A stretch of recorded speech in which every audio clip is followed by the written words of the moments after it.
সমস্ত ঘরানার আলেম ওলামা সে যেই মনসবের যে প্ল্যাটফর্মের যেই স্টেজের হোক না কেন আব্দুল কাদের জিলানীকে মানে না এমন কেউ কি আছে?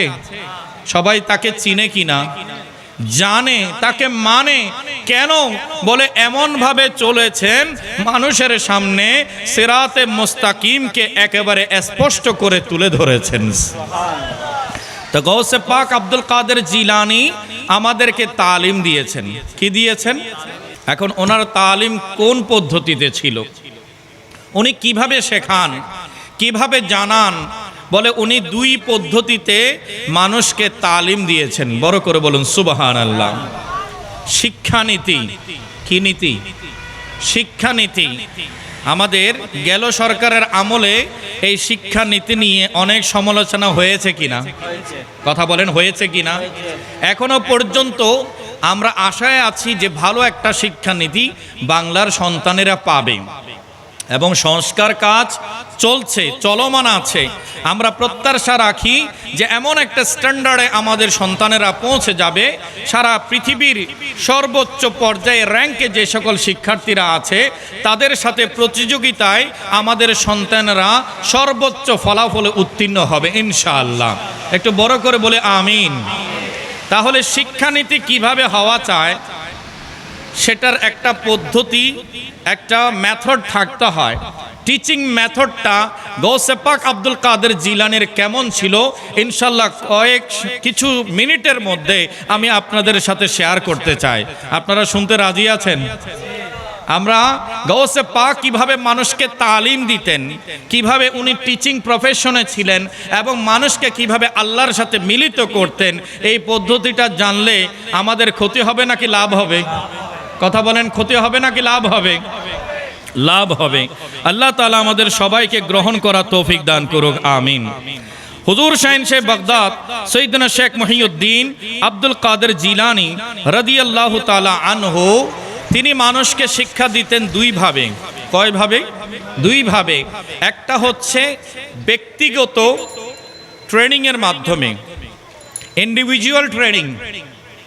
ইন্ডিভিজুয়াল ট্রেনিং, ব্যক্তিকে তার মুরিদরা ওনার কাছে আসতো, মুরিদদেরকে নিয়ে, ওনার অনুসারীদেরকে নিয়ে, ওনার ছাত্রদেরকে নিয়ে উনি একটা শিক্ষানীতি তৈরি করেছেন, সেভাবে তাদেরকে তালিম দিতেন।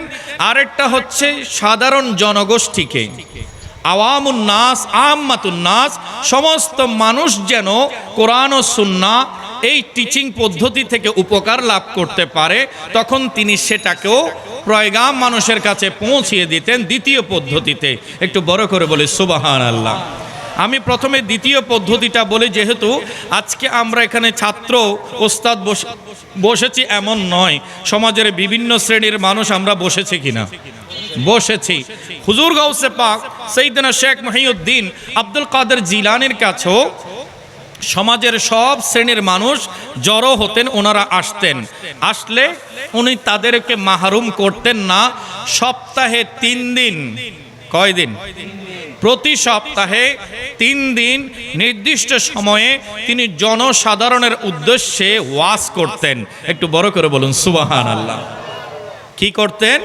ওয়াজ করতেন। আজকের যে মিলাদ মাহফিল, এখানে ওলামায়ে কেরাম বয়ান করছেন, সাধারণ জনগোষ্ঠীর সামনে বয়ান করে কোরআন ও হাদিস তুলে ধরা, এটা গৌসে পাক আব্দুল কাদের জিলানীর শিক্ষানীতির অন্যতম একটা অংশ। একটু বড় করে বলুন সুবহানাল্লাহ। তাহলে এই পদ্ধতি আজকে যে আমাদের ভাইয়েরা পবিত্র ফাতে ইয়াজদাহ উদযাপন কমিটিতে যারা আছেন, এই স্বেচ্ছাসেবক ভাইরা যারা নিরলস কষ্ট করে দীর্ঘদিন ধরে পরিশ্রম করে এই মাহফিলটাকে সাজিয়েছেন, ওনারা গৌসে পাকের তরিকাকে বাস্তবায়ন করেছেন। আমি তাদেরকে অন্তরের গভীর থেকে শ্রদ্ধা জানাই, ভালোবাসা তাদের প্রতি নিবেদন করছি যে তারা সিরাতে মুস্তাকিমের পন্থা বুঝে গেছেন। একটু বড় করে বলুন সুবহানাল্লাহ। আল্লাহ তাআলা আগামীতেও, আমি শুনেছি এটা প্রথম আয়োজন, শুনেছি এটা প্রথম আয়োজন, কিন্তু আয়োজন দেখে মনে হচ্ছে এই আয়োজন আর কেউ রুখে রাখতে পারবে না। ইনশাআল্লাহ প্রতিবার আরো বড় আয়োজনে এই মাহফিল হওয়ার দরকার আছে কিনা? কথা বলেন, আছে কিনা? আপনারা ওনাদেরকে সহযোগিতা করবেন? সবাই একটু বড় আওয়াজে বলে ইনশাআল্লাহ। আল্লাহ তাআলা সবাইকে তৌফিক নসিব করুক, আমিন। প্রজেক্টরের মাধ্যমে আমার মা ও বোনেরা শুনছেন, নিশ্চয়ই আমার আওয়াজ আপনাদের কাছে যাচ্ছে, চিত্রসহ আপনারা আমাকে দেখতে পাচ্ছেন। আমি আপনাদের কাছ থেকে ওয়াদা চাই, আপনারাও আপনাদেরকে আল্লাহ যা দিয়েছেন আজকের এই মিলাদ মাহফিল উদযাপন করা, সেটার আয়োজন করা, আয়োজকের মধ্যে নারী সমাজ থাকাটা বড় জরুরি। কারণ তাদের বাঁচার অধিকার ছিল না, তাদেরকে জিন্দা দাফন করে দেওয়া হতো, তাদের নাম কেউ শুনতে পারত না, তাদের কোনো সামাজিক স্ট্যাটাস মর্যাদা ছিল না, পরিবারে তাদের কোনো কদর ছিল না, তাদেরকে পণ্যের মতো ব্যবহার করা হতো। তারা মা হিসেবে সম্মান পায়নি, তারা বোন হিসেবে সম্মান পায়নি, তারা স্ত্রী হিসেবে সম্মান পায়নি। নারী হয়েছে বলে তাদেরকে কলঙ্কের চোখে দেখা হতো। কিন্তু গোটা পৃথিবীবাসীকে চ্যালেঞ্জ করে দিয়ে আমার পেয়ারা রসুল বললেন, ফাতিমাতু বিদআতুম মিন্নি। এই মক্কাবাসী, হে আহলে কুরাইশ, হে পৃথিবীবাসী, শুনে রাখো, আমার ফাতেমা শুধু আমার মেয়ে নয়, সে যে আমার কলিজার টুকরা। এই কথাটা সন্তানের প্রতি ভালোবাসাও যেমন আমরা দেখতে পাই, কিন্তু তৎকালীন সমাজের জন্য এটা বড় জিহাদের বাক্য ছিল। কিসের বাক্য? জিহাদের বাক্য। যেখানে বাবারা কন্যা সন্তান হতো তখন লজ্জায় মুখ লুকাতো, জীবন্ত কন্যা সন্তানকে প্রথিতকরণ করত, দাফন করে দিত। আল্লাহ কোরআন নাজিল করে বলছেন, ওয়াইদাল মাউউদাতু সুইলাত বিআইয়ি যামবিন কুতিলাত, যে কাল হাসরের ময়দানে ওই বাবা যারা নিজেদের মেয়ে সন্তানগুলোকে জিন্দা দাফন করে দিয়েছে তাদেরকে আল্লাহর কাঠগড়ায় দাঁড় করানো হবে। ওই বাচ্চাকে আনা হবে, বলবে, হে সন্তান, কোন অপরাধে, কোন গুনাহের কারণে এই জালেম তোমাকে দাফন করেছে, এই জালেম তোমাকে জীবন্ত হত্যা করেছে। তখন ওই সন্তানের চোখ দিয়ে পানি পড়বে, আর জালেমের মুখে কোনো জবাব থাকবে? কথা বলেন, থাকবে? সন্তান ছেলে হোক বা মেয়ে হোক, কার ফয়সালা? একটু কথা বলেন, কার ফয়সালা? স্বামী স্ত্রী কি সন্তান বানাতে পারে? কার সন্তান হবে, কার সন্তান হবে না, কার পুত্র সন্তান হবে, কার কন্যা সন্তান হবে, আর কার ভাগ্যে কন্যা পুত্র দুই সন্তানে আল্লাহ নসিব করবেন, সবগুলো কার সিদ্ধান্ত? একটু আওয়াজ দিয়ে বলেন, কার? আল্লাহর সিদ্ধান্ত। সেখানে আমি আপনি মন কালো করার, চোখ কালো করার, চেহারা কালো করার বা বিরূপ মন্তব্য করার কোনো সুযোগ আছে? আজ দুঃখজনক ব্যাপার হচ্ছে, আমরা ইসলামের ভাবধারা, ইসলামের আকীদা, বেসিক ফাউন্ডেশন থেকে বড় দূরে সরে গেছি। মন যেমন চায় তেমন করছি, আর আল্লাহ আল্লাহর রসুলের অনুসারী দাবি করছি, অনুগত দাবি করছি। এটা কখনো সম্ভব নয়, কারণ আল্লাহর কুদরত, সেখানে আমি আপনি হস্তক্ষেপ করার কোনো সুযোগ নাই। সন্তান হবে কি হবে না, এটা কার ফয়সালা? আল্লাহর ফয়সালা। কোনো দম্পতির যদি সন্তান না হয় তাহলে সেটাও কার হুকুমে? আল্লাহর হুকুমে। আর কারো সন্তান যদি একের পর এক মেয়ে সন্তান হয় সেটাও কার হুকুমে? আল্লাহর হুকুমে। কারো ঘরে যদি একের পর এক ছেলে সন্তান হয় সেটাও আল্লাহর হুকুমে। কারো ঘরে যদি ছেলে এবং মেয়ে দুই প্রকারের সন্তানই হয় সেটাও আল্লাহর হুকুমে। তো আল্লাহর উপরে যারা বিশ্বাস করবে এরা কখনো সন্তান দুনিয়াতে আসার ব্যাপারে কোনো ধরনের খারাপ মন্তব্য করতে পারে না। যদি করেছে তাহলে তারা আল্লাহর বিরোধিতা করছে। কার বিরোধিতা? আল্লাহর বিরোধিতা করবে, আবার মুমিন মুসলমান দাবি করবে। দুটো কি এক জায়গায় হতে পারে? কখনোই নয়। তাই আমরা অনেক সময় শুনতে পাই ছেলে সন্তান হলে বড় ধুমধাম আয়োজনের মধ্যে সেটাকে উদযাপন করা হয়, মানুষকে জানানো হয়, একের জায়গায় কয়েকবারও ফোন করে বলা হয় যে আমার ঘরে উজালা করে আমার ঘরে একটা পুত্র সন্তান এসেছে। কিন্তু মেয়ে সন্তানের ব্যাপারে বৈষম্য তৈরি করা হয়, তাদের ব্যাপারে বলা হয় না, তাদের ব্যাপারে জানানো হয় না, এবং করলেও খুব ছোট্ট পরিসরে আয়োজন সেরে ফেলা হয়। আবার দেখা যায় এমন কিছু শাশুড়ি মা আছেন, পুত্রবধূর যদি একের পর এক কন্যা সন্তান দুনিয়াতে আসে তখন ওই মেয়েকে নানানভাবে মানসিক যন্ত্রণার শিকার করে কি না? নানানভাবে মানসিক যন্ত্রণার শিকার করে, তাকে আঘাত দেয়, তার চোখে পানি ঝরায়। এখন ওই মেয়ে তো বড় নিষ্পাপ, নিরপরাধ, কারণ সন্তান আসবে, সেটা ছেলে হবে নাকি মেয়ে হবে, ইসলামের আকীদা হচ্ছে এটা কার ফয়সালা? আল্লাহর ফয়সালা, তাহলে আমি আপনি নারাজ হয়ে আল্লাহর ফয়সালার উপরে বিরোধিতা করছি আর নিজের ঘরের সম্মান, নিজের ঘরের ইজ্জতটার উপরে জুলুম করে যাচ্ছি। ওই জালেম কি আল্লাহর দরবারে আল্লাহর ধরা থেকে বাঁচতে পারবে? কখনোই নয়। তাই ছেলে হোক বা মেয়ে হোক, দুইটাকে আল্লাহর নিয়ামত মনে করতে হবে। এই সন্তান আল্লাহর দেয়া কি? একটু কথা বলেন, আল্লাহর দেয়া নিয়ামত, নিয়ামতের কদর করতে হবে। অনেকের ঘরে তো সন্তানই হয় না, 8 বছর 10 বছর 15-20 বছর হয়ে গেল। ওই দম্পতি জানে প্রতিদিনের সকাল আর প্রতি রাতের সন্ধ্যা তাদের কেমন কাটে, রাত কিভাবে তাদের বিনিদ্র কাটে। কারণ এখানে ওই স্বামীরও কোনো অক্ষমতা নেই, ওই স্ত্রীরও কোনো অক্ষমতা নেই। ফয়সালা আল্লাহ রেখেছেন, তাদের দাম্পত্য সম্পর্কের মধ্যে আল্লাহ সন্তান দিচ্ছেন না, এটা আল্লাহর ফয়সালা। কিন্তু আমরা আশেপাশের তার নিজের আপন পরিবার, যে মেয়ে নিজের বাপের ঘর থেকে এসেছে, তার সেই বাপের বাড়ির আত্মীয় স্বজন, আবার এদিকে স্বামীর বাড়ির আত্মীয় স্বজন, ওই ছেলেটা বাড়িতে থাকুক বা কর্মস্থলে, সব জায়গায় তাকে নানানভাবে তিরস্কার করা হচ্ছে। এমন পরিস্থিতিও এ বাংলাতে হচ্ছে কিনা? কি করছি আমরা? আমরা কি আল্লাহ থেকে বেশি জাননেওয়ালা, বেশি সমঝদার মনে করছি নিজেকে? কাকে সন্তান দিবে কি দেবেন না, এটা কার ফয়সালা হবে? আমি আপনি এখানে নারাজ হওয়ার, আর একজনকে টর্চার করার, আক্রমণ করার, এই স্পর্ধা দেখানোর এই সুযোগ কে দিয়েছে আমাকে? এখনো সময় আছে, আল্লাহর ওয়াস্তে সতর্ক হয়ে যান। ছেলে সন্তান হোক, আমরা দোয়া করব আল্লাহ যেন ওই সন্তানকে গৌসে পাক আব্দুল কাদের জিলানীর চরিত্রে চরিত্রবান করে দেন। আর যদি মেয়ে সন্তান হয়, আমরা দোয়া করব আল্লাহ গৌসে পাকের আম্মা জান উম্মুল খায়র ফাতেমার চরিত্রে যেন আমার মেয়েগুলো চরিত্রবান হয়, তুমি সেই তৌফিক নসিব করো। যার থেকে বলি বের হয়েছে, আজকের সমাজও মা বোনদের জন্য শিক্ষা আছে। আপনি যত বেশি মেহনত করবেন, আপনি তত ভালো ফল, ভালো ফসল পেতে পারেন। আপনি যদি অবহেলা করেন, আপনার কাছে ভালো কিছু এই জাতি আশা করতে পারে না। গৌসে পাকের আম্মা জান বড় আবেদা সালেহা ওলিয়া ছিলেন, সারাক্ষণ কোরআনের তেলাওয়াত করেছেন। আর সন্তান গর্ভে থাকতে মায়ের জুবানের কোরআনের আয়াতের উচ্চারণ শুনে শুনে মায়ের গর্ভে থেকে 18 পারা কোরআনের হাফেজ হয়ে গেছে।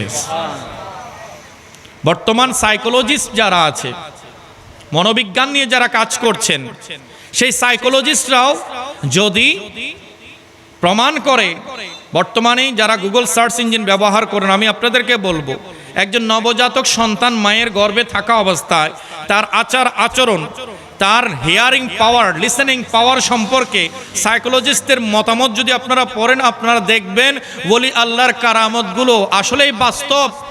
কারণ আজ 1400 বছর পরে এসে বিজ্ঞানীরা বলছে, হ্যাঁ, যখন 120 দিন পরে বাচ্চার রূহ তার শরীরে ফুঁকে দেওয়া হয়, তখন থেকে বাহিরের আওয়াজ শোনার ক্ষমতাও আল্লাহ তাকে দান করে। একটু বড় করে বলি না সুবহানাল্লাহ। এবং বলছে কোনো বাচ্চা যদি মায়ের গর্ভে থাকা অবস্থায় বাহিরের বেশি বড় আওয়াজ শুনে, তাহলে দুনিয়াতে আসার পরে সে যেখানে বড় আওয়াজ হয় সেখানে থাকতে পছন্দ করে, কারণ তার অভ্যাস হয়ে গেছে। আর কোনো বাচ্চা যদি মায়ের গর্ভে থাকা অবস্থায় নীরবতায় থাকে, নিশ্চুপ নিঝুম জায়গায়, একেবারে সারা শব্দহীন নীরবতায় যদি সে বেড়ে ওঠে, তাহলে ওই বাচ্চা দুনিয়াতে আসার পরে সে নীরবতায় থাকতে পছন্দ করে। এমন দুই চরিত্রের সন্তান আমাদের পরিবারে আছে কিনা? অনেকে দেখা যায় বড় হই হুল্লোড়ে মজা পায়, আবার অনেকে দেখা যায় বড় আওয়াজ সহ্য করতে পারে না। এটা তার অভ্যাস হয়েছে কখন? বলে যখন সে তার মায়ের গর্ভে ছিল তখন। একটু বড় করে বলুন সুবহানাল্লাহ। সেই জন্য সাইকোলজিস্টরা বলেন যে মা যখন সন্তান সম্ভব হয়, সন্তান তার রেহেমের মধ্যে চলে আসে, নড়াচড়া শুরু হয়ে যায়, তখন মায়ের সাথে সাথে বাবাকেও সতর্ক হতে হবে। বাবা যেন এমন কোনো আচরণ ওই স্ত্রীর সাথে না করে, তার মন যদি ভেঙে যায়, তার মন যদি কষ্টে থাকে, সেই যদি মানসিক স্ট্রেস বিষণ্ণতায় ভুগে, সেটার একটা প্রভাব তার সন্তানের উপরে গিয়ে পড়বে। মা যদি কোনো ধরনের অশ্লীলতার দিকে আগ্রহী হয়, তাহলে ওই অশ্লীলতার প্রভাবটা তার সন্তানের উপরে পড়বে। মা যদি সোশ্যাল মিডিয়াতে অ্যাডিক্টেড হয়ে যায়, তাহলে তার সন্তানের উপরে সেটার একটা খারাপ প্রভাব পড়বে। তাই বলেছে, যদি মার সাথে ওই পিতা সন্তান যখন নড়াচড়া করে, ওই অবস্থায় যদি বেশি ঝগড়া বিবাদ করে, তাহলে ঝগড়ার সময় মানুষের গলার স্বর বড় হয় নাকি ছোট হয়? একটু কথা বলেন। বড় হয়। তো ওই বড় আওয়াজ সন্তান যখন মায়ের গর্ভে থেকে এক্সপোজ করে, সে যখন শুনে, তখন সেটাতে তার অভ্যাস গড়ে ওঠে এবং পরবর্তীতে ওই সন্তান যখন দুনিয়াতে আসে, তখন চিল্লাচিল্লি, চেঁচামেচি, উচ্চ আওয়াজ, এগুলোকে সে পছন্দ করে বসে। এবং দেখা যায় ওই যে জন্মের আগে আগে বাবার মুখে সেই যে অশ্লীল কথাগুলো শুনেছিল, ওই অশ্লীল বাক্যগুলো, ওই অশ্লীল কথার সেও একজন চর্চাকারী হয়ে যায়। পরবর্তীতে আমরা দেখা যায় অনেকে বলে যে এত ছোট্ট বাচ্চা এত নোংরা কথা বলে কিভাবে। অনেক মা বাবা আপত্তি করে কিনা যে আমার সন্তান তো এত ছোট্ট, মাত্র তার মুখ ফুটেছে। আসসালামু আলাইকুম, মাশাআল্লাহ। যদি আমার সন্তান এসেছে, কিন্তু এই তো মাত্র কিছুদিন হলো, কিন্তু এই কিছু সময়ের মধ্যে সে এত অশ্লীল কথা বলে কেন, আর অশ্লীল বাক্যের প্রতি তার এত আগ্রহ কেন? বলে বড় দুর্ভাগ্য, এই সন্তান দুনিয়াতে আসার আগ থেকেই বাবার মুখে এই অশ্লীল কথাগুলো শিখে নিয়েছে। একটু তো দেখুন, সাইকোলজিস্ট যারা, তারা যদি প্রমাণ করে সন্তান ভেতরে থাকতেই বাহিরের আওয়াজ শুনতে পারে, সেটাতে তার প্রভাব বিস্তার হতে পারে, আমরা কি গাউসে পাকের বেলায় সে বিষয়টা মানতে পারি না? অবশ্যই পারি। কারণ বিজ্ঞান যত আবিষ্কার হচ্ছে, ওলি আল্লাহর কারামত, তাদের মর্যাদা বৈশিষ্ট্য বোঝাটা আমাদের জন্য তত সহজ হয়ে যাচ্ছে। সায়েন্স বলছে বাচ্চা ভেতর থেকে শুনতে পারে, অনুধাবন করতে পারে, তার হিয়ারিং পাওয়ার থাকে। তো আমার গাউসে পাকের আম্মা জান কত বড় আবেদা সালেহা ছিলেন, সারাক্ষণ কোরআনে পাকের তেলাওয়াত করে গেছেন, আর সন্তান মাতৃগর্ভে থেকে ওই কোরআন মুখস্থ করে নিয়েছেন। একটু বড় করে বলুন সুবহানাল্লাহ। সালাতুন ইয়া রাসূলুল্লাহ,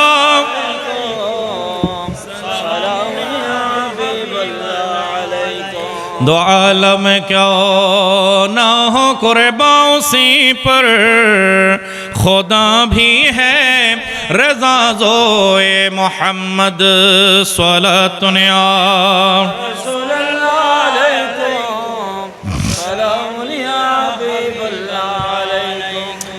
আমরা এসেছিলাম গৌসে পাকের শিক্ষানীতি থেকে। বলেছিলাম তিনি যখন সর্বসাধারণের সাথে কথা বলতেন, তখন তার কথার মানুষকে, সর্বসাধারণকে উনি টিচিং দেওয়ার জন্য, শিক্ষা দেওয়ার জন্য যে পদ্ধতি অ্যাপ্লাই করতেন, প্রতি সপ্তাহে কয়দিন করে?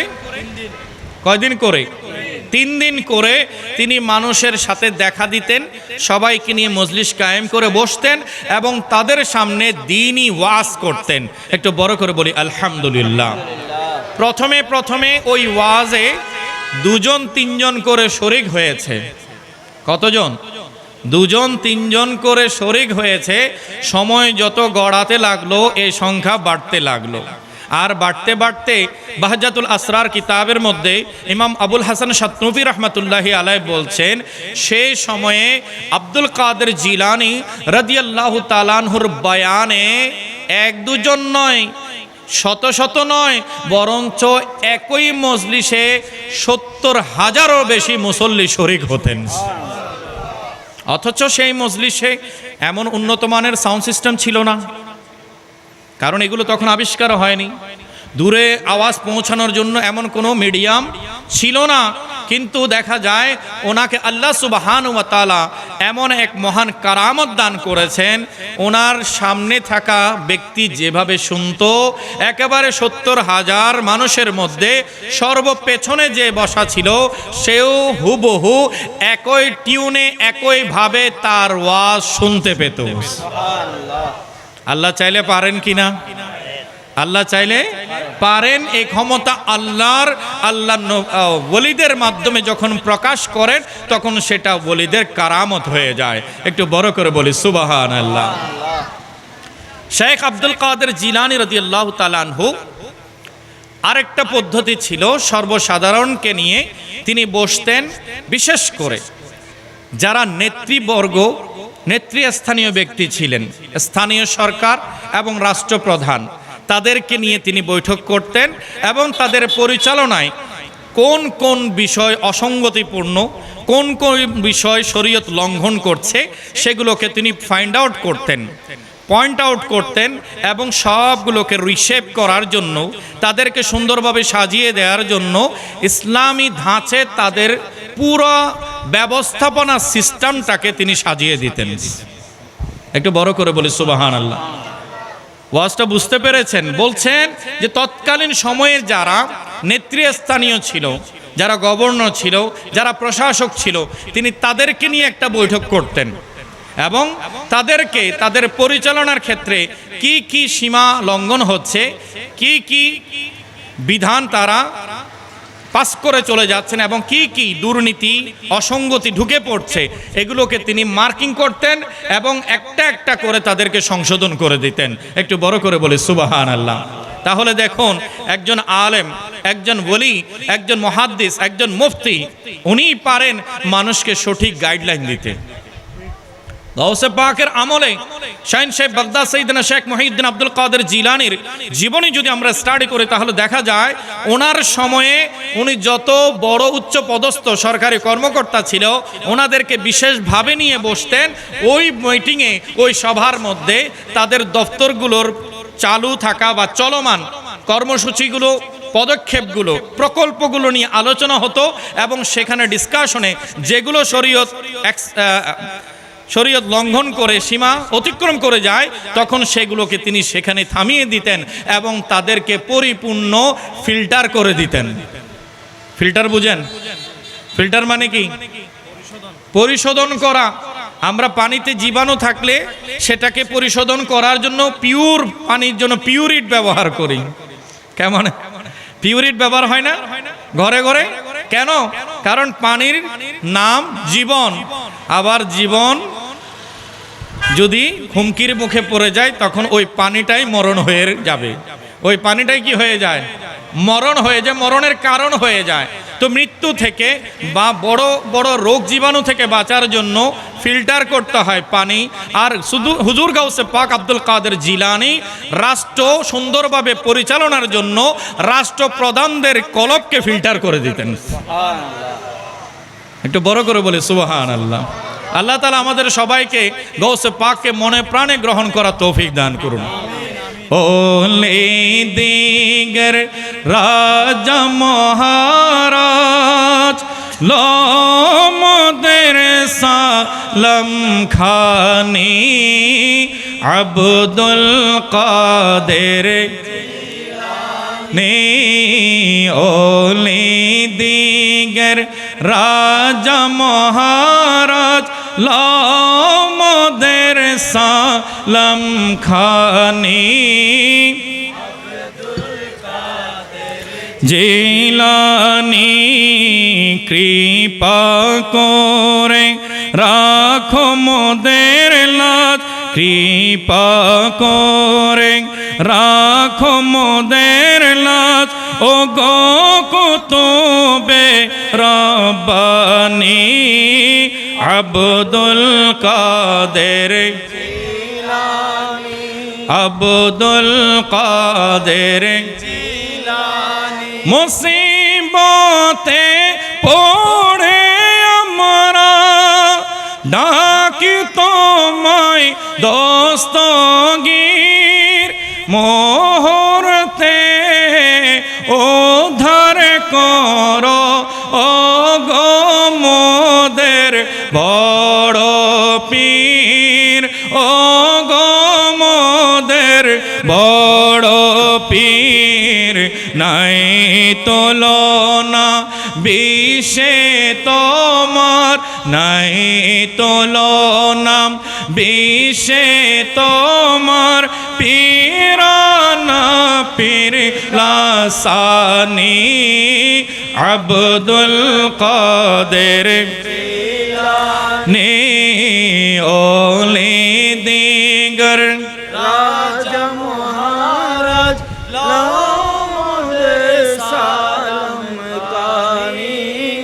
আব্দুল কাদের জিলানী। বড় করে বলি মারহাবা। হুজুর শাহিন শেখ বাগদাদ সৈয়দনা শেখ মহিউদ্দিন আব্দুল কাদের জিলানীর শিক্ষানীতি সাধারণ এবং বিশেষ ব্যক্তিবর্গ তাদের প্রতি তার এই দুই পদ্ধতি অবলম্বন। একটু বড় করে বলি মারহাবা। এই দুই পদ্ধতিতে সংশোধনের পথ আছে কিনা? যদি রাষ্ট্রপ্রধানগুলো সংশোধন হয়ে যায় তখন রাষ্ট্রের আইন শৃঙ্খলাও সংশোধন হয়ে যাবে, সুন্দর চলবে, শান্তি বজায় থাকবে। কারণ উপরে যদি দুর্নীতি বন্ধ হয়ে যায় নিচেও কি হয়ে যাবে? বন্ধ হয়ে যাবে। আর উপরে চলতে থাকলে হাজারো চেষ্টা করে নিচের দুর্নীতি বন্ধ করা যাবে না, কারণ ফাইলটা তো যেতে যেতে কোথায় যাবে? উপরে যাবে। তো উপর থেকে যদি ঠিক হয়ে আসে তখন নিচে আর কোনো সমস্যা থাকবে না। তো গৌসে পাক আব্দুল কাদের জিলানী শিক্ষা দিতেন উপরের যারা নেতৃস্থানীয় ছিলেন তাদেরকে, এবং তাদেরকে তিনি সংশোধন করে দিতেন, যার কারণে গোটা জামানা আজ পুরো কনস্টিটিউশন, পুরো সমাজ গৌসে পাককে বড় আদবের সাথে স্মরণ করে। কারণ তিনি এমন কিছু ফর্মুলা দিয়ে গেছেন, পুরো রাষ্ট্র ব্যবস্থাকে একেবারে শান্তির বার্তা দিয়ে তিনি ভরিয়ে দিয়েছেন। একটু বড় করে বলে সুবহানাল্লাহ।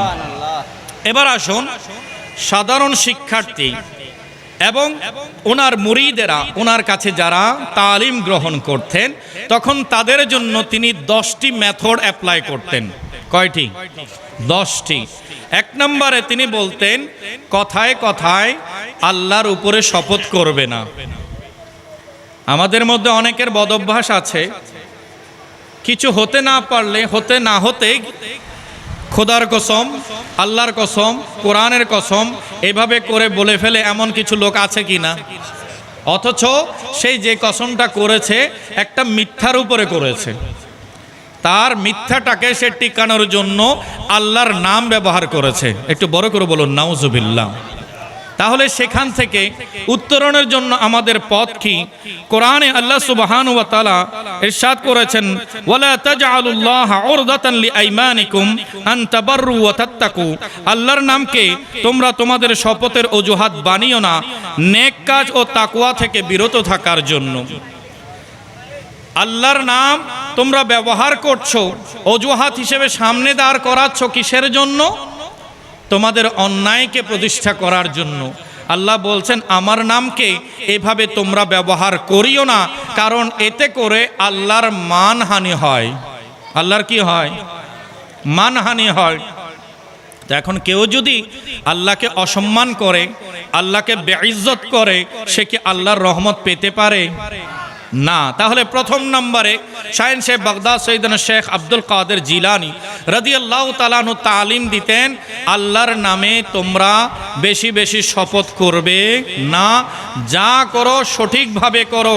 কসম যদি করতে হয় আল্লাহর নামেই করতে হবে, অন্য কারো নামে কসম হয় না। তবে সতর্ক, হাজারবার সতর্ক হও, তুমি যে বিষয়ে শপথ করছো, কসম করছো, সেটা কি হকের জন্য নাকি না হকের জন্য? যদি হকের জন্য হয়ে থাকে ইউ আর মোস্ট ওয়েলকাম, তোমাকে সাদরে গ্রহণ করা হবে, মেনে নেওয়া হবে। কিন্তু যদি না হকের জন্য হয়ে থাকে, কাল হাসরের ময়দানে আল্লাহর আযাবের জন্য তৈরি থেকো। কারণ যে আল্লাহর সাথে এমন অপবিত্র কসমকে জুড়ে দেবে, তার আল্লাহর দরবারে ক্ষমা পাওয়ার সুযোগ নাই। আল্লাহ তাকে শাস্তির মুখোমুখি করবেন। একটু বড় করে বলুন নাউজুবিল্লাহ। এরপরে সাইয়েদনা শেখ মহিউদ্দিন আব্দুল কাদের জিলানী রাদিয়াল্লাহু তাআলা আনহুর দ্বিতীয় ফর্মুলা হচ্ছে, মিথ্যা থেকে তোমরা দূরে থাকবে। কি থেকে? মিথ্যা থেকে। আল্লাহ সুবহানাহু ওয়া তাআলা সূরা হজের 30 নম্বর আয়াতে পাকে ইরশাদ করেছেন, ফাজতানিবুর রিজসা মিনাল আওসান ওয়াজতানিবু কাওলাজ জুর। তোমরা আওসান তথা মূর্তির নামে কসম করা থেকেও বেঁচে থাকো, আর মিথ্যা কথা থেকেও বেঁচে থাকো। কেন? কারণ মিথ্যা হচ্ছে সকল পাপের মূল। মিথ্যা হচ্ছে সকল পাপের মূল। তো যারা মিথ্যা বলে, এক মিথ্যা ঢাকতে গিয়ে আরো শত শত মিথ্যার জন্ম দিতে হয়। সাইয়েদনা শেখ মহিউদ্দিন আব্দুল কাদের জিলানীর একটা সত্য কথা 15 বছর বয়সের নওজওয়ান, আজকের আমার তরুণ ভাইয়েরা একটু শোনেন, টিনেজার, এই সময়টা নিয়ে আমরা সবসময় ভাবি যে এটা বড় মারাত্মক সময়, এটা বড় চূড়ান্ত সময়। এই সময়ের সন্তানগুলোকে ঘরে বেঁধে রাখা যায় না। যখন 13 থেকে 19 পর্যন্ত, 13 থেকে 19 বছরের বাচ্চাগুলো, এদের তারুণ্যের জোয়ার সীমা অতিক্রম করে চলে যায়। এই সময়ে তারা অনেক ধরনের কাজে জড়িত হয়ে যায়। এদের শক্তিটা যদি কাজে লাগানো যায়, তারা কিন্তু অনেক অসম্ভবকে সম্ভব করে দেখাতে পারে, অনেক অসম্ভবকে সম্ভব করে দেখাতে পারে। তাদেরকে ওই জওয়ানি, ওই তারুণ্যের উচ্ছ্বাস আল্লাহ সুবহানাহু ওয়া তাআলা দান করেছেন।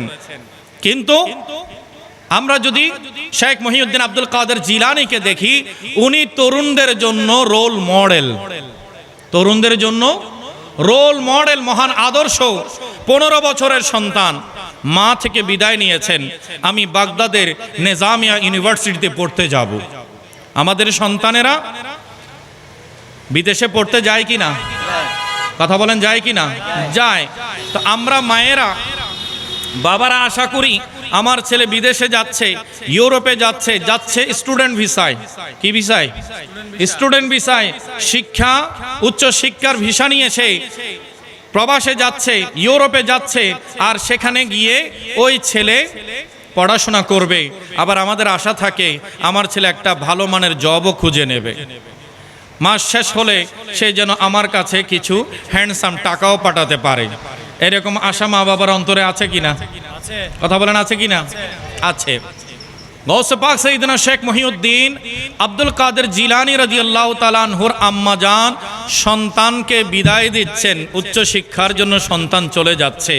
যাওয়ার বেলায় বললেন, তোমার বাবা ইন্তেকালের আগে আমার কাছে কিছু আমানত রেখে গেছেন, জানি না হায়াতের বাজেট আছে কিনা, তুমি ফেরার পরে তোমার সাথে আমার দেখা হতেও পারে, নাও হতে পারে, কিন্তু তোমার সাথে এই বিয়োগে, এই বিচ্ছেদের সময়ে আমি তোমার আমানত তোমার হাতে বুঝিয়ে দিতে চাই। একটু বড় করে বলুন সুবহানাল্লাহ। হযরতে সৈয়দনা শেখ মহিউদ্দিন আব্দুল কাদের জিলানী রাদিয়াল্লাহু তাআলা আনহুর আম্মা জান হযরতে উম্মুল খায়ের ফাতেমা রাদিয়াল্লাহু তাআলা আনহা, তিনি কি করলেন? সন্তানকে বুঝিয়ে দিলেন, আমার বাবা, হে আমার সন্তান শোনো, তোমার বাবা রেখে যাওয়া এই 40 আশরাফিয়া স্বর্ণ মুদ্রা আমার কাছে রয়েছে। আমি তোমার সাথে আবার যদি আল্লাহ দেখার, সাক্ষাৎ হওয়ার সুযোগ করে দেন, দেখা হবে, না হয় তোমার সাথে হাসরের ময়দানে মিলিত হব, তোমার সাথে হাসরের ময়দানে মিলিত হব। আমার কাছে যে আমানত আছে, আমি সে আমানত তোমার বাবার তোমার হাতে বুঝিয়ে দিচ্ছি। সন্তানের হাতে ওই 40 আশরাফিয়া তুলে দিলেন, সন্তানকে নিজের গায়ের কাপড়ের মধ্যে সেলাই করে দিলেন এবং যাওয়ার বেলায় বললেন, আমার একটা নসিহত তোমার প্রতি, উপদেশ আছে সন্তান, জীবনে যেমন পরিস্থিতি আসুক না কেন, তুমি সত্যের আঁচল ছাড়বে না, সর্বাবস্থায় তুমি সত্য কথা বলবে, আল্লাহ তোমাকে কামিয়াবি দান করবে। তুমি সত্য বলবে, আর সত্য মুক্তি পায়, মিথ্যা ধ্বংস হয়। as-sidqu yunji, সত্য মুক্তি দেয়, ওয়াল কিযবু ইউহলিক, মিথ্যা ধ্বংস করে। তুমি সত্যের আঁচল ধরে থাকবে, আল্লাহ তোমাকে কামিয়াবি দান করবে। হযরতে সাইয়েদনা শেখ মহিউদ্দিন আব্দুল কাদের জিলানী মায়ের কাছ থেকে বিদায় নিয়ে যখন কাফেলার সাথে মিলিত হলেন, কাফেলা সমুদ্রের মাঝপথে যাওয়ার পরে ডাকাতের আক্রমণে পড়েছে। এই ঘটনা আপনারা জানেন। সবাই মিলে সবাইকে চেক করলো, যে যার অর্থ সম্পদ বাঁচানোর জায়গায় চেষ্টা করেছে। যখন এই বালক 15 বছর, কয় বছরের? আব্দুল কাদের জিলানীর বয়স কত? 15। বলছে এই 15 বছর বয়সের এই নওজওয়ানের কাছে যখন আসলো, তিনি অকপটে স্বীকার করলেন, হ্যাঁ আমার কাছে 40 আশরাফিয়া আছে, যেগুলো আমার মা জননী আমার কাপড়ের মধ্যে সেলাই করে দিয়েছে। ডাকাত দল অবাক হয়ে গেছে, বিস্মিত হয়ে গেছে। এই বয়সের সন্তানেরা না জানে কোন কোন জায়গায় ঘোরাফেরা করে, কত গুনাহের সাথে জড়িত হয়ে যায়, কত অপরাধ কর্মের সাথে জড়িত হয়ে যায়। কিন্তু এই বালকের চেহারার দিকে দেখলে দেখা যায় যেন নূরের ঝলকানি বের হচ্ছে, নূরের ঝলক দিচ্ছে। আর এই বাচ্চা কত পবিত্র অন্তরের অধিকারী, বলা মাত্রই সে বলে দিল, হ্যাঁ হ্যাঁ আমার কাছেও আছে, আমার কাছে 40 আশরাফিয়া আছে, যেটা আমার মা আমার কাপড়ের মধ্যে সেলাই করে দিয়েছে। একটু বড় করে বলে সুবহানাল্লাহ। ডাকাত সর্দার সহ সবাই অবাক হয়ে গেল। আব্দুল কাদের জিলানীকে জিজ্ঞাসা করলো, বাবা তোমাকে সত্য বলতে তো আমরা বাধ্য করিনি, তুমিও তো চাইলে পারতে তোমার এই টাকাকে বাঁচিয়ে রাখতে, সুরক্ষা দিতে। আমরা তো তোমাকে চেকও করতাম না। একজন তালেবুল আলম, একজন ছাত্র মানুষ, তার কাছে কী বা থাকতে পারে, কিন্তু এত বড় একটা অ্যামাউন্ট যে তোমার শরীরে তোমার মা সেলাই করে দিয়েছে, এই সত্যটা বলার জন্য তোমাকে কিসে উৎসাহিত করেছে?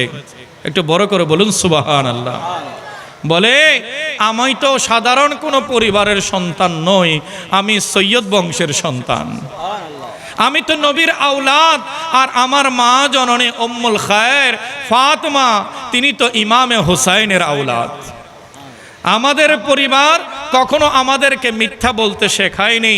মা ওয়াদা নিয়েছেন, সন্তান যেমন পরিস্থিতির মুখোমুখি হও না কেন, সত্যের দামান ধরে রাখবে, আল্লাহ তোমাকে কামিয়াবি দান করবে।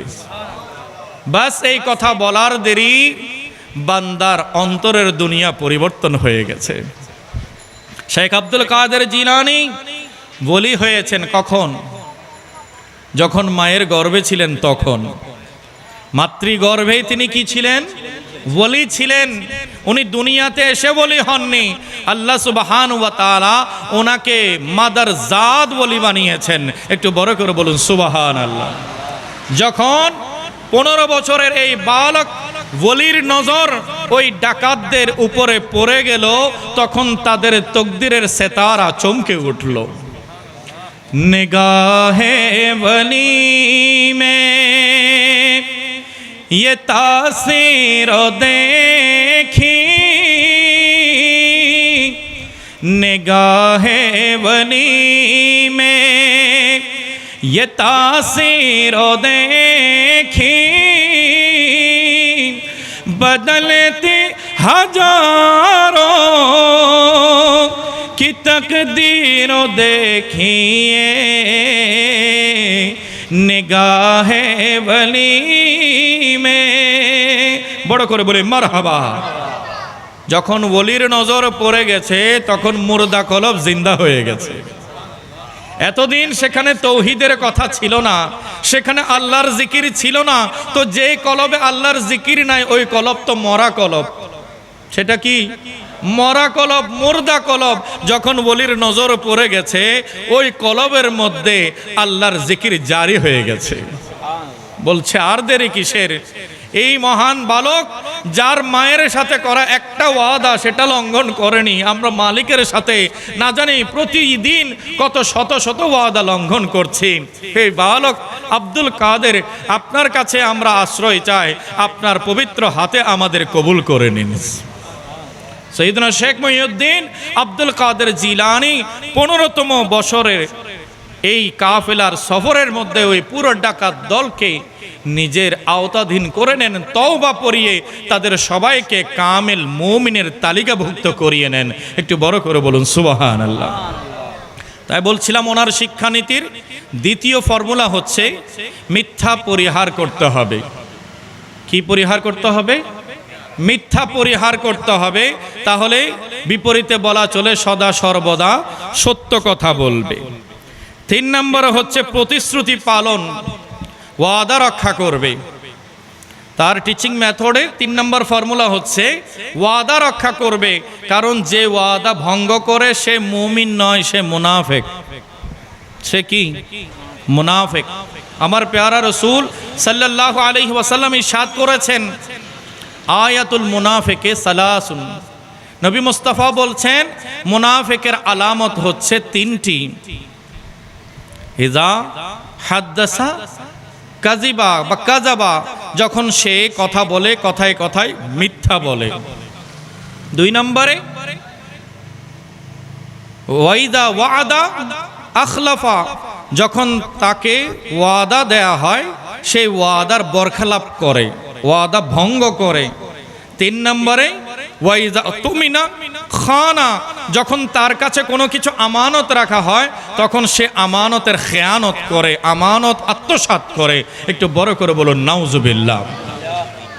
নবী মুস্তাফা আরেকটি চরিত্রের কথা বলেছেন, বলছে ওয়াইদা খাসামা ফাজারা। মুনাফিক হচ্ছে যে কথায় কথায় গালিগালাজ করে। তাহলে মুমিনের মধ্যে এই চার চরিত্রের কোনোটা থাকতে পারে না, কারণ এই চার চরিত্র যেটাই থাকুক তার কাছে মুনাফিকের একটা চরিত্র পাওয়া গেল।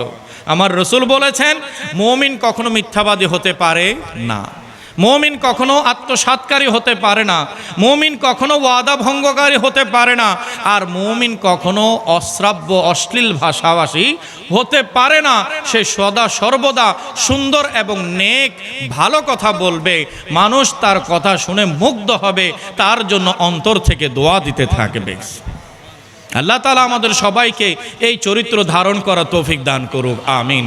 সাইয়েদনা শেখ মহিউদ্দিন আব্দুল কাদের জিলানী বলেছেন, ছাত্ররা জীবনের যত সময় আসবে কারো সাথে যদি ওয়াদা করে থাকো ওই ওয়াদা ভঙ্গ করবে না। এরপরে শেখ আব্দুল কাদের জিলানী বলে দিয়েছেন, তোমরা গালি, অশ্লীলতা এবং অসৎ চরিত্রতা থেকে বিরত থাকবে। যেটা আমি একটু আগেও বলে দিয়েছি যে একজন মুমিন কখনো অশ্লীল ভাষী হতে পারে না। ফাহাশ হওয়া, লাআন হওয়া, অভিসম্পাদকারী কিংবা অশ্লীল ভাষাভাষী, এই চরিত্রটা মুমিনের চরিত্র নয়, এটা মুনাফিকের চরিত্র। কিন্তু আজ দুঃখজনক, মিথ্যার এত বেশি সয়লাব হয়ে গেছে। আজ হাতে হাতে স্মার্টফোন এসে গেছে। কি ফোন? স্মার্টফোন এসেছে। অনেকের কাছে স্মার্ট ওয়াচ আছে, অনেকের ঘরে স্মার্ট টিভি আছে। আজ আমাদের সন্তানেরা স্মার্ট হতে চায়। কি হতে চায়? স্মার্ট হতে চায়। স্মার্ট মানে কি? কি বুঝেন স্মার্ট বলতে? নওজওয়ান ভাইয়েরা আপনারা বসে আছেন, বলেন তো স্মার্ট মানে কি? স্মার্ট মানে কি বেশি দামি কাপড় চোপড় পরা, boot tie coat shirt boot এগুলো পরা, বেশি দামি ঘড়ি হাতে দেয়া? স্মার্ট মানে কি? বলে স্মার্ট শব্দটা যদি আমরা ভেঙে নেই এবং ডিকশনারি ফর্মে আমরা যদি দেখি, বলছে পরিবেশের সাথে নিজেকে খাপ খাইয়ে নেয়ার যোগ্যতা। পরিবেশের সাথে নিজেকে খাপ খাইয়ে নেয়ার, মানিয়ে নেয়ার যোগ্যতাকে স্মার্টনেস বলা হয়। কিন্তু আমরা মনে করি একটু অ্যাকশন করে চললে মনে হয় স্মার্ট বয়, কিন্তু এটা স্মার্ট নয়। স্মার্টনেস হচ্ছে আপনি যেই পরিবেশে আছেন, যেই মঞ্চে আছেন, যেই জায়গায় আছেন, সেটাতে সর্বোচ্চ উন্নতভাবে নিজেকে মানিয়ে নেয়া, নিজের ভালোটা দিয়ে ওই পরিবেশটাকে মাধুর্যপূর্ণ করে তোলা, এটাই হচ্ছে স্মার্টনেস। সবাই বলি আলহামদুলিল্লাহ। তাহলে স্মার্ট হওয়াটা মুমিনের চরিত্র। স্মার্ট হওয়াটা কার চরিত্র? মুমিনের চরিত্র। একজন মুমিনে স্মার্ট জীবন যাপন করতে পারে। তো যে কথাটা আপনাদের সামনে আমি রাখতে চাই, আজ মুঠোফোনে হর হামেশা মিথ্যার চর্চা চলে কিনা? ঘরে থেকেও বলে আমি রাস্তার জ্যামে, পথে থেকেও বলে এই তো তোমার বাড়ির আঙিনায়, মহল্লায় থেকেও বলে আমি ঢাকায়। কিসের সাহায্যে? স্মার্টফোনের সাহায্যে। স্মার্ট বয় কথা বলছে কিসের সাহায্যে? স্মার্টফোনের সাহায্যে। যা বলেছে সত্য নাকি মিথ্যা? মিথ্যা বলে দিল।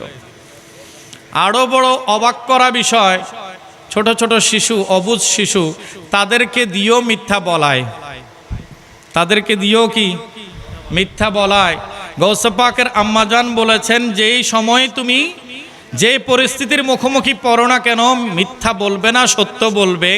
আর আমরা যখন কোনো পাওনাদার ঘরের দরজায় এসে বেল দেয়, দূরবীন দিয়ে যখন দেখা যায় কে এসেছে, কারো উপস্থিতি যখন টের পায়, তখন ভেতর থেকে বাচ্চাকে পাঠিয়ে বলে দিই, দরজা খুলে বলবে আব্বু বাসায় নাই। কথাটা শিখিয়ে দিয়েছে কে? বাবা নিজেই। এখন ছেলে চালাক চতুর হলে বলবে আব্বু বাসায় নাই, আর একটু বেকুব টাইপের হলে আব্বু বলেছে যে আব্বু বাসায় নাই। ইজ্জত আছে?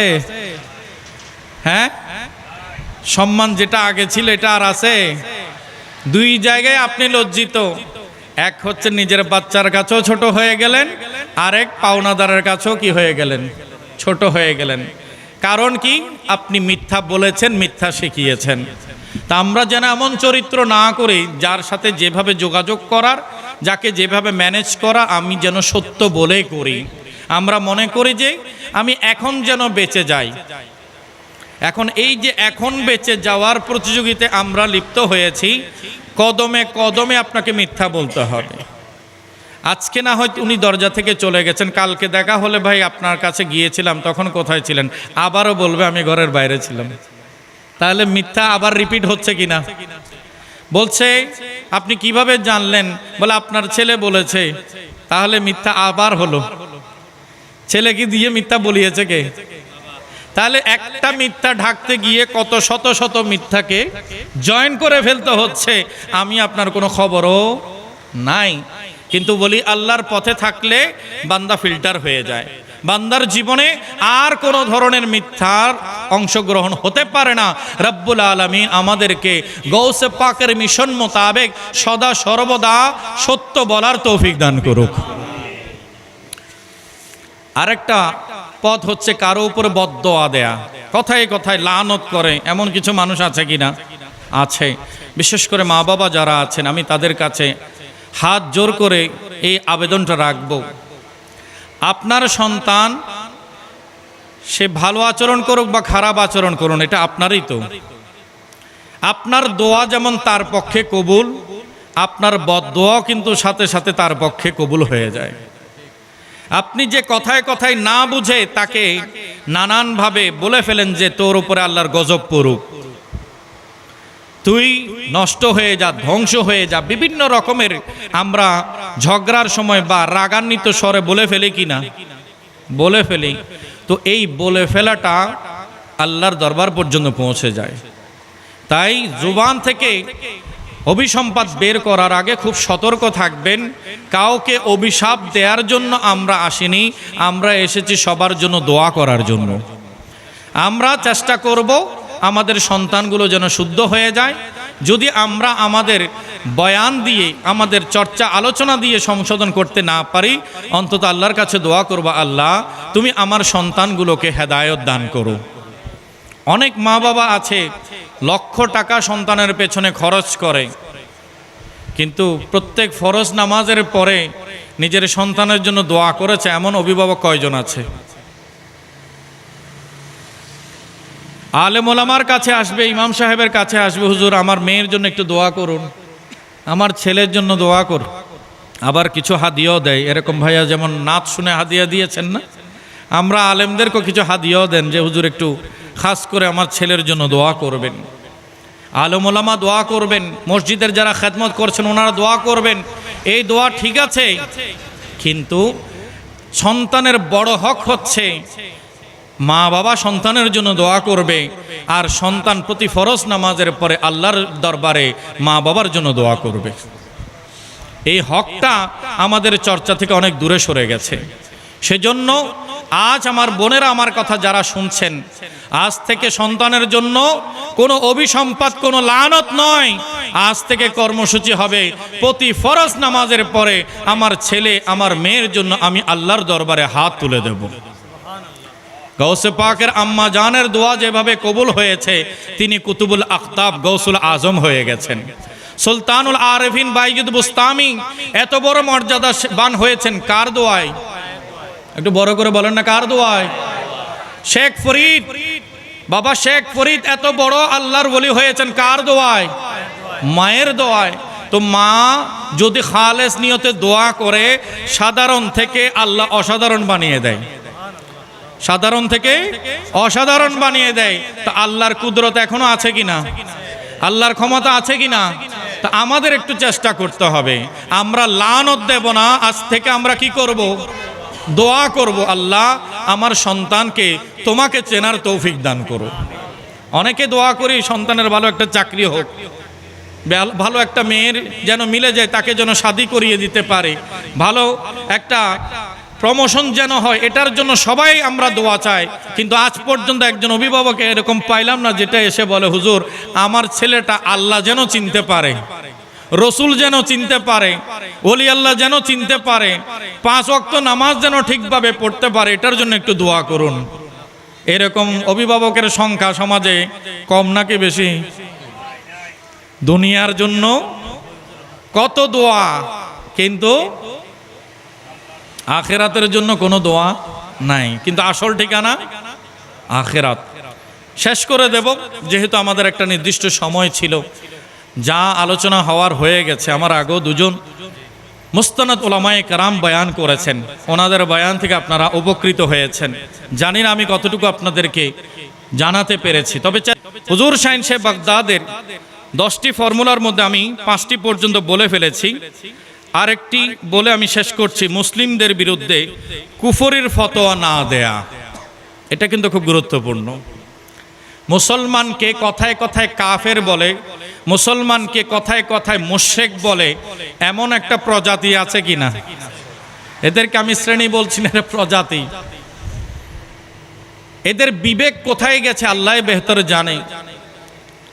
কোন মুসলমানকে মুসলমান বানাবে, এটাই ছিল তার কর্মসূচি। সে তার আদর্শ দিয়ে, তার চরিত্র মাধুর্য দিয়ে অপর মুসলমানকে ইসলামের দাওয়াত দিয়ে মুসলমান বানাবে। এখন সে উল্টোটা করছে, মুসলমানকে ধরে ধরে কখনো কাফের বলছে, কখনো মুশরিক বলছে। একটু বড় করে বলুন নাউজুবিল্লাহ। ওলি আল্লাহর দরবারে আমরা যাই কেন? জিয়ারত করার জন্য। জিয়ারতে কি হয়? সূরা ফাতিহা পড়ানো হয়। সূরা ফাতিহা আল্লাহর জিকির, কোরআন, ইবাদত কিনা? কথা বলেন। সূরা ফাতিহা পড়া ইবাদত। এরপরে সূরা ইখলাস শরীফ পড়া হয়, ইবাদত। এরপরে সূরা তাকাসুর, যাদের জানা আছে আলহাকুমুত তাকাসুর পড়া হয়, ইবাদত। কারো কাছে যদি আয়াতুল কুরসি জানা থাকে তার আয়াতুল কুরসি পড়েন। অনেকে ওজিফা নিয়ে সূরা ইয়াসিন পড়েন, সূরা মুলুক পড়েন, ইবাদত করেছেন। এরপরে নবীর উপরে দুরূদ শরীফ পড়েছেন। দুরূদ শরীফ যখন শেষ হয়েছে হাত তুলেছেন, দোয়া করছেন। দোয়া করাও কি? একটু বলেন না, দোয়া করাও কি? ইবাদত। তাহলে কোরআন তেলাওয়াত ইবাদত, রসুলের দুরূদ শরীফও ইবাদত, দোয়া করাও ইবাদত। তো জিয়ারতে শুরু থেকে শেষ পর্যন্ত যা হয় সবগুলো কি হয়? ইবাদত হয়। আর তারা বলে মাজার পূজা। আমরা কি পূজা করি নাকি ইবাদত করি? একটু কথা বলেন। আপনারা মা বাবার কবরে যান, মায়ের কবরের পারে গিয়ে পূজা করেন নাকি ইবাদত করেন? সূরা ফাতিহা পড়েন, এই ফাতিহা পড়া কি? ইবাদত। সূরা ইখলাস পড়েন, সূরা ইখলাস পড়া কি? ইবাদত। দুরূদ শরীফ পড়েন, দুরূদ শরীফ পড়া কি? ইবাদত। দোয়া করেন, দোয়া করা কি? ইবাদত। তাহলে জিয়ারতের মধ্যে শুরু শেষ যা করেছি সব তো ইবাদত আর ইবাদত। এখানে পূজা হলো কোত্থেকে? তাহলে যারা মাজার জিয়ারতকে পূজা বলে, এরা মুসলমানকে কাফের বানাতে চায়, মুসলমানকে মুশরিক বানাতে চায়।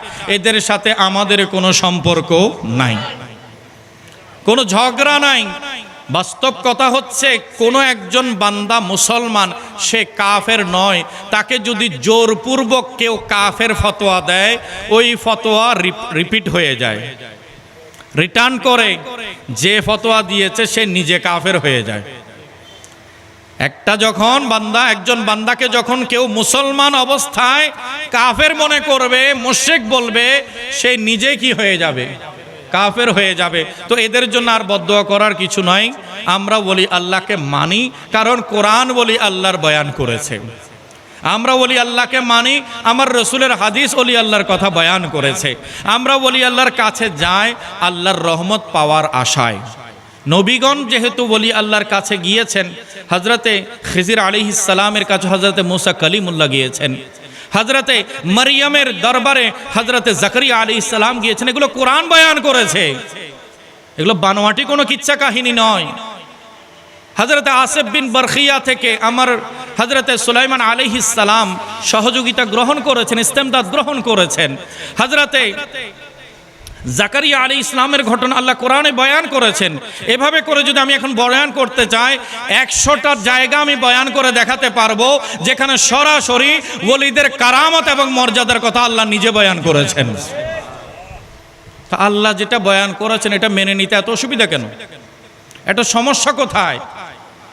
সমস্যা হচ্ছে বিদ্বেষ, সমস্যা হচ্ছে মুমিনকে কাফের মনে করার প্রবণতা।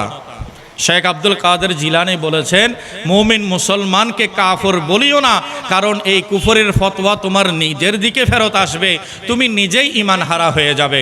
আল্লাহ আমাদের সবাইকে বলি আল্লাহকে আল্লাহর খাস বান্দা, মাহবুব বান্দা হিসেবে আল্লাহর দরবারে দোয়া কবুল হওয়ার ওসিলা হিসেবে গ্রহণ করার তৌফিক দান করুক, আমিন।